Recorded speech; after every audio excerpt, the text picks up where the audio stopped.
This is a production of Cornell University. Yeah, welcome everyone. This is the last week of the Cornell Turf Show here in 2022, our third season, episode 18. We're wrapping up, 3 years of this, Frank, which started as a pandemic sort of outlet, has now turned into a series. And our guest today, talking golf turf, is Dr. Ben McGraw of Penn State. Little does Ben know, we don't actually want to talk turf with him today. Frank's probably just going to rub the Yankees record in his face for 30 minutes. Well, we'll see if that happens. It's over. It's over for the Red Sox. It is. Time. I'd said that from day one. They made no moves in the offseason. So he can get ready for football. Then he'll be rooting for the Patriots in a couple. I still got the Celtics. I hate NBA. I actually grew up a Lakers fan because my dad loved the Celtics. So I mean, I watched the most amount of NBA basketball I've watched in 3 decades the other night, which was about 2 quarters. Traveling, I noticed that traveling is not a thing anymore. I had to look it up. In 2018, they changed the rule that you can have a gather step. The gather step. Nobody on the offense was inside the 3-point line. So people must be putting up outrageous rebound numbers. It was just like I had been transported to a whole new world. Oh, gosh. I mean, you've touched on a nerve with Carl. Data and the NBA, forget it. He's our local Daryl Morley. What's that guy from the Rockets? Morey. Well, now he's 76ers. But yeah. Okay, listen, I'm going to go because you guys keep talking. We're not going to get anything done here this morning. So let me welcome everybody to the slideshow here. For those of you watching the webinar, watching live, always happy to have you. Those on the podcast, always appreciate it. Yeah, Carl, 3 years in. And this is a great shot of Odessa, New York native Russ Meyer's shop operation there at the PGA Championship in Southern Hills. Russ has had an enormously storied career. I'll brag about him because he's a local kid, like 15 minutes from where we currently live. Was at a Cobleskill grad, went to Augusta National for a decade, was I think in line there, and then went to Card Sound for a while, to Southern Hills, and then a little joint called LA Country Club, where we worked on a redesign with Gil Hance there, and now is back at Southern Hills. The worst part of this, he had to give up his Miami Heat tickets when he left Card Sound. I think he had Laker tickets as well, but he's really doing it right. Look at that screen setup he's got there for the volunteers. So should be a great weekend of golf. And I for one, am sick of hearing about Phil Mickelson and his ridiculousness myself. Okay, it's hot. Oh my God, it's going to get hotter. And the dogs are feeling, and I know all of us with dogs, the 3 of us have them. You got to take care of these guys and gals in the heat.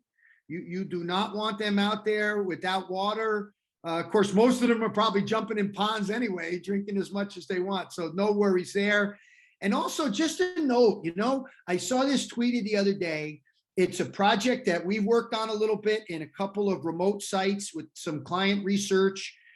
Putting these mats down over sod and letting them grow right through it has been an excellent tool for the end of cart paths. We've seen this work in a lot of places. I've seen it work in concert venues at Bethel Woods. I've done it there. We've done it on a park at Brookfield Place next to the 9/11 Memorial. The mats have worked in these narrow openings there. A really excellent hot tip there, Carl, as I pass it to you for your, before I do, last week, I got to attend the defense of currently now Dr. Michael Becken. And those of you watching live or watching the video, you can see our former Cornell guy, Doug Soldat, his major professor to his right. Way over to the other end, Paul Koch, the renowned turf pathologist at UW-Madison. And there I am, just holding my own with all these wonderful scientists, where Michael got to defend his thesis. And Carl, I think your tip of the day gets into Michael's work. Very excited about this. Let's hear it.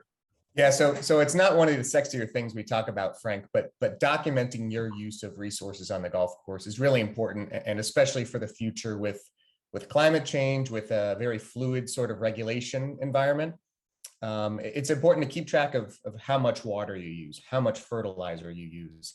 And we've done a little bit with this in our RIT project. We've developed a template, drought management, nutrient management template, and it's real simple. It's these 4 pages. It's a lot of question and answer, fill in the blank. And a lot of times when you hear drought management plan, you think of writing a whole 20-page document, having to kind of come up with that yourself from scratch.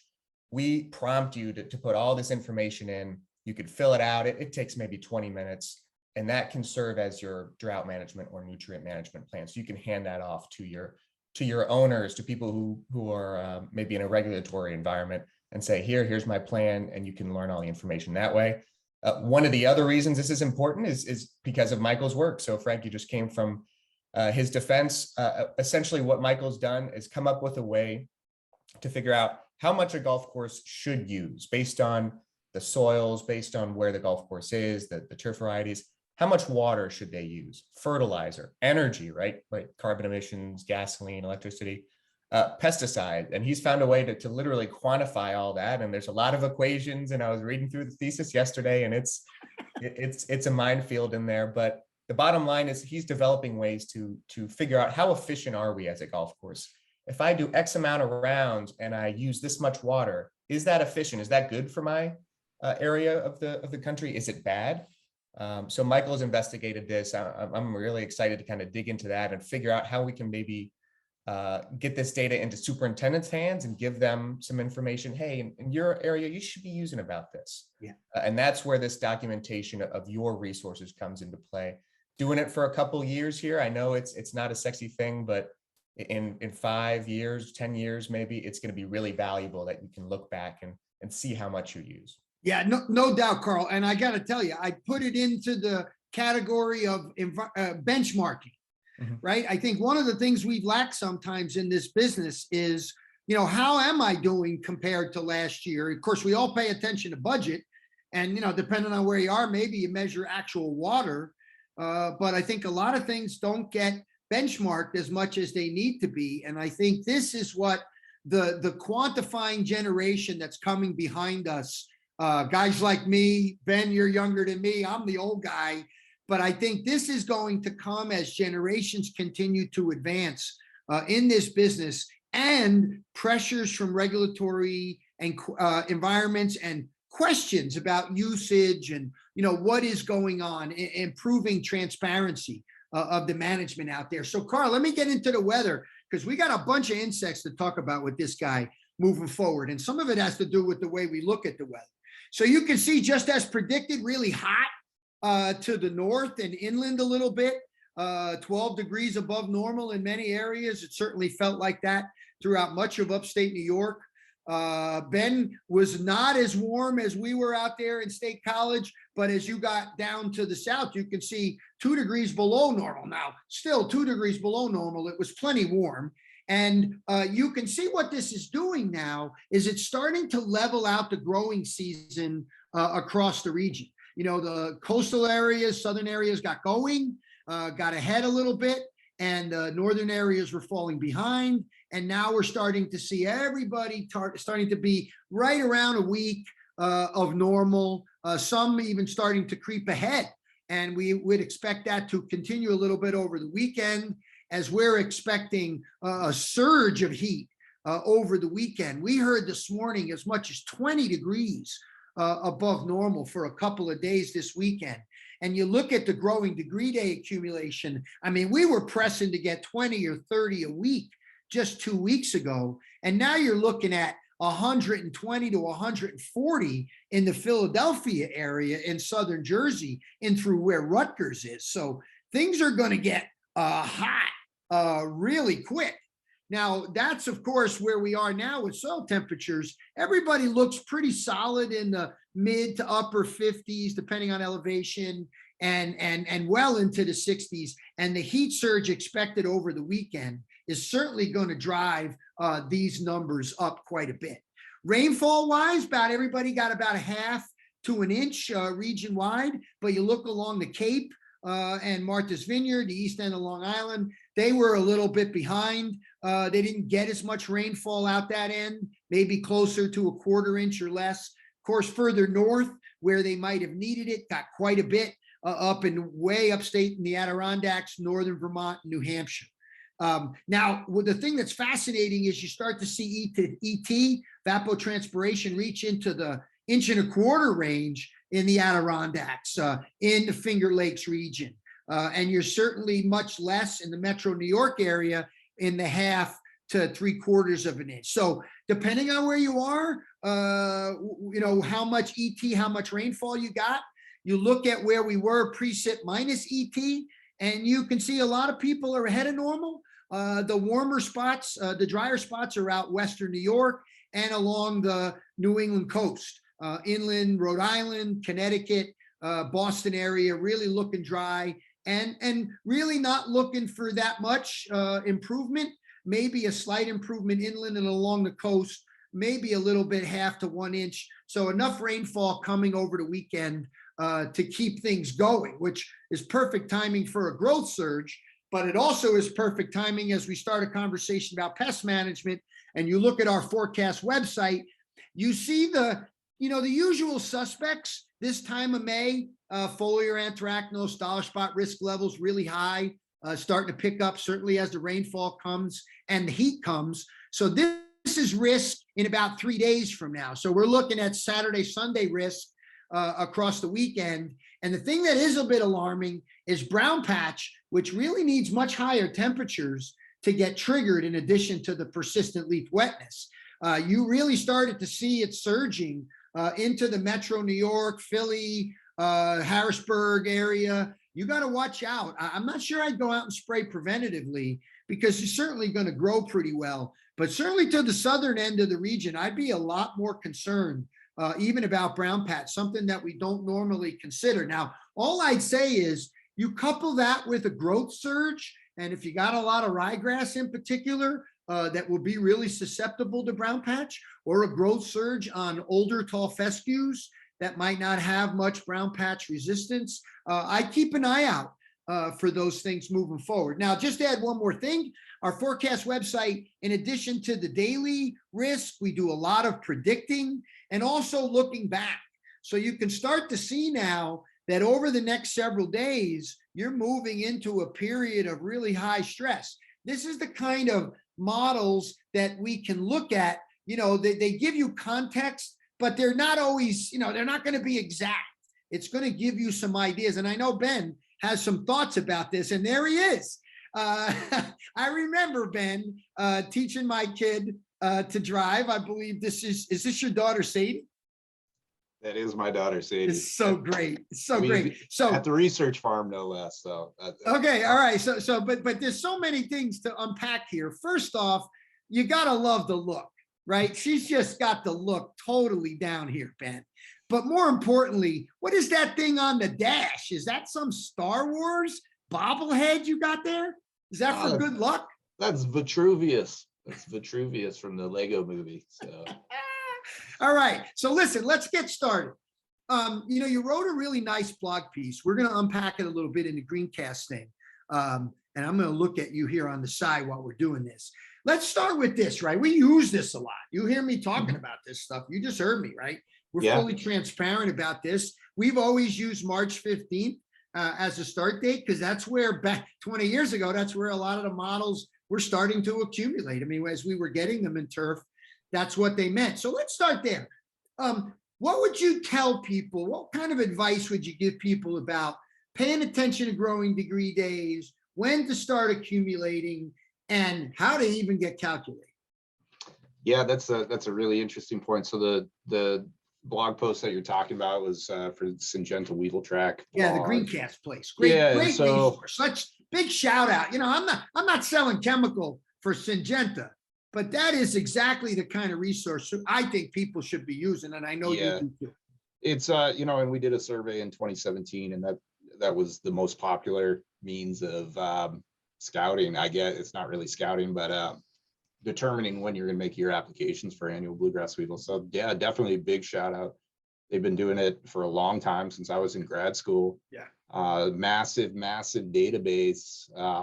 If you think about it in those terms, over 14, 15 years of data, and we don't have a unifying model for this insect. So that will tell you some of the flaws with it as well.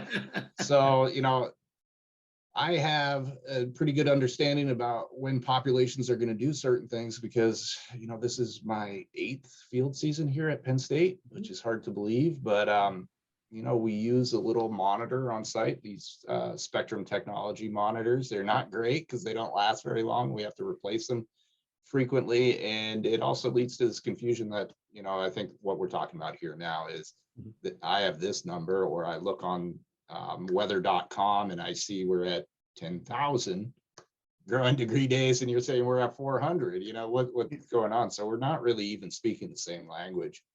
And with new technology coming on board, it's like, maybe it's time to strip it down and eliminate it. But, we're just so used to these What do you think things. the average guy is going to do? Can the average person get away with high and low divided by 2? Yeah, I think that's where we see another, not only the device that's being calculating that, but how we calculate it. So what we use is a sine curve, basically the fluctuations throughout the day rather than 2 data points. So, okay. It's a little bit more nuanced. So already you can see divergence right there. Okay. So the average person's probably using like a weather.com or, one of these online services, or I know Michigan State has a great one for crabgrass, I believe. Yeah, they got the GDP tracker, which we regularly refer to here. It sort of unifies things in that we get to talk about heat and the development of insects. So let's start with, we got a few things to do. So we're not going to kill this. I got ants, I got worms, I got craneflies. We got a lot of stuff to talk about. Yeah. But this is, of course, the big question. And, you're so great about tweeting stuff out for those of us that, I get out in the field too. So I have a little bit of an advantage. But if you're not out, it's good to have this. So let's start with, right now where we are. How did slow spring development, particularly up north here? I think John Hoyle at Corning is just treating compared to what you call more tropical populations. Yeah. Let's start with how this is all, these slow things are affecting moving, reproducing, egg laying, and application time. Yeah, so insects are cold-blooded. That's the simplest way that I can put it. So they're only going to be as active as the temperature allows. We saw a lot of warmth prior to when we started calculating growing degree days, which for us is March 1st. So, there's some questions about how did that affect them? And then on the early side, in those first couple of weeks, we might have accumulated 20 growing degree days, base 50. In that 2-week period. So not a whole lot, but there was definitely some warm period on the early side of tracking and even before tracking. And we entered this cold kind of stretch where we didn't see a whole lot of things. And then we'd get these bursts of like 2 or 3 days of warmth. And then, I don't remember frosts like what we've had this year. So in really last week into this week, in earnest, really accumulating 100 growing degree days in a weekly period is pretty good, and I would say we're going to continue on in that trend. And then Friday. So what's happened? What I heard, they marched out with that heat you're talking about, and then they sort of stood there like, okay, well, now what? And Olga was suggesting in one of her writings that might intensify some of the feeding and the egg laying. It also might help you target an application. If they're all in one place, you can take more of them out at once. Is that what you saw? And are you worried that might make the injury worse because the feeding is so concentrated? Yeah, so they physically really can't move if it's freezing temperatures. They just don't have the ability to move. So that was our concern. We saw a lot, and this was similar to last year. We saw a lot kind of hanging out in the border on the rough side of fairways or collars. And maybe there's some micro migrations going back and forth, like it's starting to get cold, so they kind of protect themselves somewhat. My thinking is that based on what we saw for adult numbers, it's going to be a big year anyway, which means, whatever happened last year, probably at the end of the year, allowed for bigger populations to go in. I do think that, the people who had a well-timed adulticide, which is one of the advantages of following weevil track, I think people really nailed it. So we do a lot of research on a lot of courses, and I also kind of monitor different golf courses for them and make their decisions for them. And I would say all of those courses where, if you follow the book, by the book, you've done all right to this point. Now, I still have people who I'm on their property once a week and say, don't do anything until I tell you to do. And then they come back last week and they're like, man, I just got nervous and I put it down. So I'm seeing a lot of that, especially with new products on. Well, and there's two things there. One is that's worrisome, right? Because you miss, you go back, and now that's the problem with the pyrethroids, right, Ben? I mean, we applied in the Connecticut guys were applying 5 in the spring years ago. I'm trying real hard not to swear on this podcast. This is an Ivy League podcast, but it's absolutely insane to me in 2022 that people had made multiple pyrethroid applications prior to adult peak. I saw that in multiple. I mean, and really where I'm at this point, Frank, I've been in the lab since 4:30 this morning. I've got a technician out with double pneumonia. I've got a kid with COVID right now. The whole world is just kicking me in the teeth. And yet what I'm most frustrated in is that we're like regressing back to like 2008 with just like, I really feel that someday it's fear. It's fear. It's the fear of the unknown. And we do have some new products on the market that has created some confusion, even though I thought we were pretty solid on how to use these products. But I'm exhausted from the road travel. There's not a day that goes by that I'm not driving. This is a rare day where I'm in the office/lab. Great. But it's kind of frustrating right now that see that now. Let me fear. Listen, we Carl and I share that frustration, and we curse too on an Ivy League podcast. Tell me about egg laying, right? Because this is about now the damage is going to come from mom walking around with the eggs that Olga counts come in its gut, in the gut. They're going to start laying them out there. We've obviously started that. A lot of the damage sometimes depends on how long that period occurs. And then number one, does heat drive that egg laying? Let's start with that. Heat and egg laying driving it, and then we'll get to the pyrethroid resistant larvicide activity. Yeah, so one thing, going back to the start, if we think of it, and just arbitrarily to start when we start collecting adults, what we did see is we saw adults were out for a very long period of time. However, I think that egg laying was really compressed. So one, temperatures kind of fluctuated and we see them at the edges, and my fear is that you're going to have a little bit more edge damage because of that stopping and starting and then kind of locking them in place. So one, it was good if you timed your adulticide or put out an adulticide. I think you got a big chunk of the population.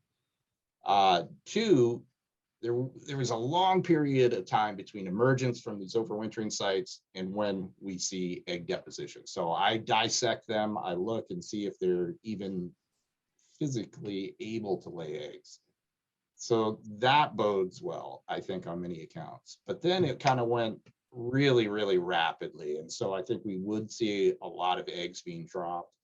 I've just evaluated a couple of trials, adult timing trials, and we're still seeing that spread. We've got between first and third instars right now in all of our areas from Columbus to Harrisburg. Okay, do you like that for timing? Do I like that?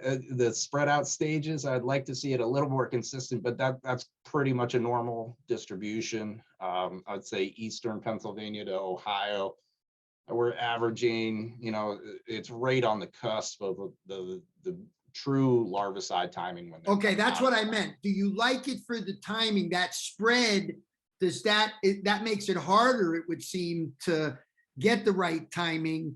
And then there's this other thing that we talked about with Olga. If you've got pyrethroid resistant populations, those early stages may not be as susceptible, or you might need a different chemistry. Can you talk a little bit about that, as we're frustrated about too many pyrethroid apps? Yeah, I mean, definitely with too many pyrethroid apps and resistance, you start to lose efficacy on on certain larvicides, not all larvicides. I think Ference looks still pretty good against Good, let's resistant name 'em. populate. Match Point, which is a Mhm. spinosad product, it looks really good. And Soprano, the new one that you guys don't have in New York, also doesn't seem to be affected. So those are, in my opinion, the top 3 larvicides that we have available to us right now. And the good thing is they're less sensitive to that. Other ones, we definitely see a decrease in activity.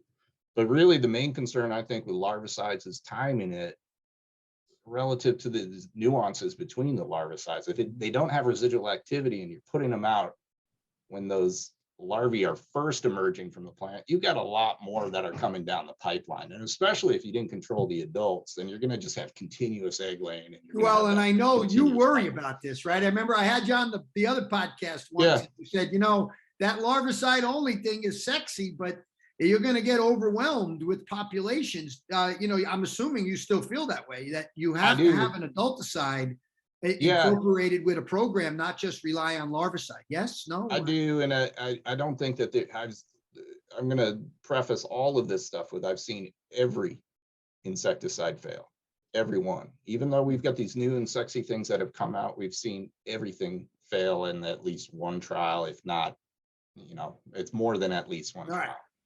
So I do think that there needs to be an approach where you combine these things. And we're looking at different things in our laboratory right now that seem to enhance adulticide applications, or these new products might have some interesting adult activity as well. So I think you can do it without, screwing your chances for having larvicides work. I think there's just a smart way, but any of the courses that I consult with, we're doing one adulticide and it's in spring. That's it. After that, we're solely in the larvicide approach. So it's not that I believe that we should be spraying out these organophosphates that were developed in 1950 all year long. What I'm saying is we got one chance where there's one stage present, and we can really tighten things up and make it easier. It's so great. I mean, that's such an important message and gives me a good way to change to another insect in the last few minutes, Ben. Yeah. What's with this Oleracea thing? Is this a thing that's more of a novelty and some guys have lots of problems that eventually go away? Or is this something that's going to be on the list of things I got to worry about for the next 10 years? Yeah, I mean, this one is kind of a neat one. I mean, it's usually co-occurs with the other one, the European cranefly, pallidosa. Mm-hmm. I'm less concerned about this one. This one would be flying probably right now in upstate New York, probably towards the tail end. We see a long emergence in flights of these guys in everywhere I've lived. You get great pictures too. Yeah, so this was on Mother's Day. My son and I were playing golf, and then I saw somebody your Father's Day gift. Yeah, I saw some guy on Twitter say, my dad and I, when I was young, I remember driving by a golf course, and my dad said to me, only the assholes and the divorced play golf on Mother's Day. So I'm not divorced, so you can figure out which one I was. But had I not been playing, Frank, I would not have seen this mass emergence of these. And I think there's an argument for the scientific value of you playing on Mother's Day. What about ant mounding? Exploded overnight. So what we saw was seed heads, Poa annua seed heads, dandelion appeared overnight, like boom, and then it's everywhere. Same thing with ant mounding. Last Saturday, we hadn't seen anything, which is pretty late. I mean, it's so that probably would have been about the 16th or the 14th, somewhere in there. That's pretty late for us to see ant mounding. Earthworm populations have been pretty slow too. And I think we're gonna kind of skate through with that pest, is that it's going to get really hot here, and that's going to decrease casting. But ants, I suspect with this hot weather, it's just going to explode out of the ground. What do you recommend? Should I know it's pretty in vogue to treat the mounds, but I've heard other people tell me it's best to treat and try to find where the farm is and treat the adults there. Yeah, I mean, ants are difficult to control in New York because you don't have clothianidin. And I'm not tied to any company, but like products like Aloft that have bifenthrin, you could make your own. A neonic pyrethroid combination is kind of what we see as the best in all of our trials. Some of our Everywhere, products spray everywhere, or should you target where you I spray? think you could band. I mean, that's what we do in our trials, and that will shut down the mound. That's a way that you can reduce the amount of spraying. But you know, the pyrethroids, if you're just using pyrethroids, and that's a common thing, they work very well and they shut down the mound. But in 7 to 14 days, those mounds are right back, because all you've done is killed the workers. When they don't come back to the colony, mom just starts making more, and it takes a little bit more time. There is some evidence that they can sense residues and just avoid that for a couple of. What about baits? What about getting one of those workers to take something back to mom and give it a poison pill? We don't have good baits for ants in the north, and this is fire ants in the south, and even indoxacarb, which we know as Provant. You know, that's an active ingredient that does dynamite against fire ants, which are much harder to control than these guys. So for the most part, we think that these ants sense staleness in baits and they reject them. So no kidding.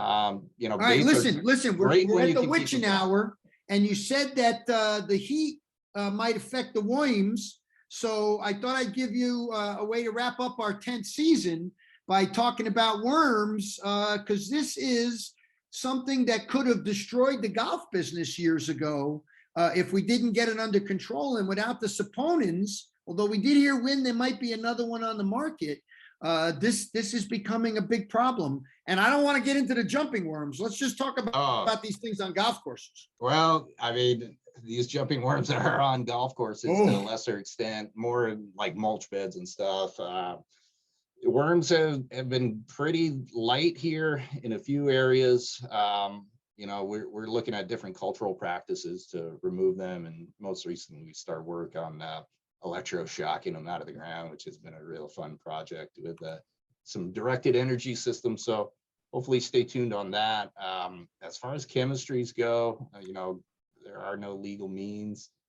Even our saponin-based products need multiple applications. They're rather expensive, and companies have kind of dropped them for either ethical considerations or Chinese tariffs, because they're byproducts of the tea industry. So it has been challenging. We've been looking at, you know, what does aeration do to these things? Can we disguise this a little bit? Can we verticut them? Do different sorts of manipulations that way as well.